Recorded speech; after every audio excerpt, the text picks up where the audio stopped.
Welcome to Rome, city of history, city of culture, and city of... Captivate. Sorry, what was that? They were private foes. Seriously, not happy about. Yes, Captivate, Capcom's annual showcase of all that's new and sexy from the legendary Japanese publisher. And what new and sexy games they had. What the lineup lacked in completely original titles, it more than made up for in reinvigorated and reinvented new installments of fan favourites and cult classics.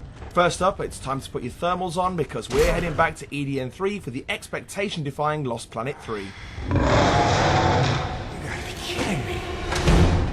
In terms of the atmosphere of the game, taking place in a harsh, brutal, cold environment, this is something, theme that I have has stayed true to my vision across the franchise. However, I originally intended to make a game that was much wider in design, had a much broader design, whereas, for example, in Lost Planet 1, it was more arcade-like feel. We're funneling the player ever forward. With Lost Planet 3, we've introduced a kind of hub and spoke design. They uncover more of the world the more they explore. So this is very close to the original vision that I had for the game. So when you're outside of the utility rig, you will have access to firearms, and it's more of a standard, shooter type experience that harkens back to the previous installments of the franchise. And then, of course, you have the more melee-based combat in the utility rig. And there will be certain instances where, for instance, you may have to go into an area that's more enclosed and the utility rig just physically can't fit, or you might have an enemy that's so massive that you might be able to fight it on foot, but you probably don't want to. But more often than not, the player is going to be able to kind of decide how they want to fight based on their own playstyle. And obviously, because you're protected in the utility rig, there's certain advantages that you get to that. But some of the things that we've shown here at Captivate, the idea of grabbing on with the utility rig and then getting out so that you actually then can keep it, your enemy stationary as you find a point of attack. There's a lot of great opportunities for combos, so to speak, where you're utilizing both types of gameplay.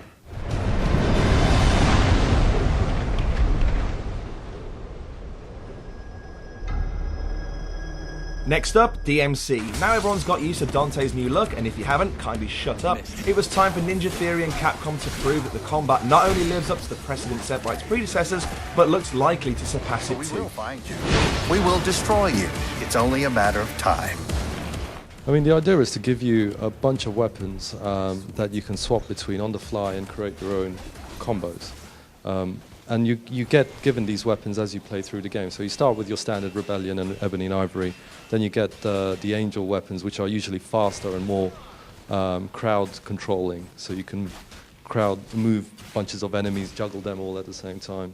Then there's the Demon weapons, which are more directed and more and stronger. With the Angel weapon, you can hook onto an enemy and close the distance, so you fly towards them. And with the Demon weapon, you do the opposite. You hook onto them and pull them towards you. And then on different characters, it has different effects. So on certain characters, they're kind of impervious to attacks until you pull off their shield, leave them open, shoot them to stun them, close the gap. So it's that kind of thinking we're going for. And the idea is to keep the combat connected. So there's not lulls between the fight, between killing this guy and running to the next guy. We want to make sure you have the ability to keep your combo chains going by lifting, flying, not just on the ground, but also vertically. Service to hardcore, that's absolutely first and foremost, but there is no reason to wall out people from the depth that you have in your game and incentivize them to join the ranks of the hardcore by giving them a broader understanding and having the style system sort of minutely calculate what you're doing so you can see what's going on and understand, oh, game rewarded me for that, okay, I'm going to try that again. And so we want to reward investigation, and as Tam said, the game has just a ton of emergent depth in it that we're almost sometimes finding new stuff to this day, like, oh, you can do that, and it's really, really great. This is Bob Barbas of the Raptor News Network. Just doing God's work. Hey, Bob, put a spin on this. Hey, Powers! Look who's back!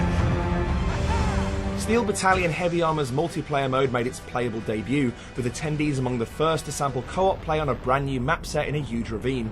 The user interface has also been enhanced with on-screen prompts that make it abundantly clear what Kinect gestures you'll need to perform to tinker with your vertical tank's multitude of levers, buttons and dials. C-virus. That's what the guerrillas were calling it. And then, of course, there's Resident Evil 6. Among the many highlights of the hour-long presentation was the revelation that the previously unnamed third protagonist is Jake Muller, son of one Albert Wesker. As many fans suspected, he's accompanied by an all-grown-up Sherry Birkin, last seen as a little girl in Resident Evil 2. All three character stories are complete standalone adventures that can be tackled in any order in single-player or in local or online co-op, which now boasts seamless drop-in, drop-out play. I'll leave the final word to the game's executive producer Hiroyuki Kobayashi and director Eiichiro Sasaki. サバイバルホラーっていうジャンルは別に For us, survival horror is still the foundation upon which every Resident Evil game is built. But when you want to take it to the next level, I think you have to go beyond the limitations of horror, and you want to bring it into the world of entertainment, because that's what games are. They're entertainment, so you don't want to limit it. Okay, so we do have 3 characters and 3 stories to follow in this game, but we're not forcing players to choose one over the other. For example, you want to play as Chris, you can play Chris's story. If you want to play as Leon, you can play Leon's story. That choice is up to the player themselves, who they want to play as. Looking for me, boys? You can't run forever. So with RE6, we have this co-op feature, but we wanted to improve it. In RE5, you couldn't join wherever you wanted. You had to restart the game from a certain point whenever someone online wanted to join your game. Now with RE6, we've made it so you can just drop in and out wherever you want in the game. Suppose you're playing with someone and they leave in the middle of the game. So where does that leave you? Well, we've spent a lot of time refining the AI for the partner characters. So the AI will be really well designed in this game, to the point where unless the person you're playing with was really bad, you will not notice that the person has left your game. Put your gun down, Chris. She's a key witness. We need her. A witness? She's the one who did all this! Resident Evil 6.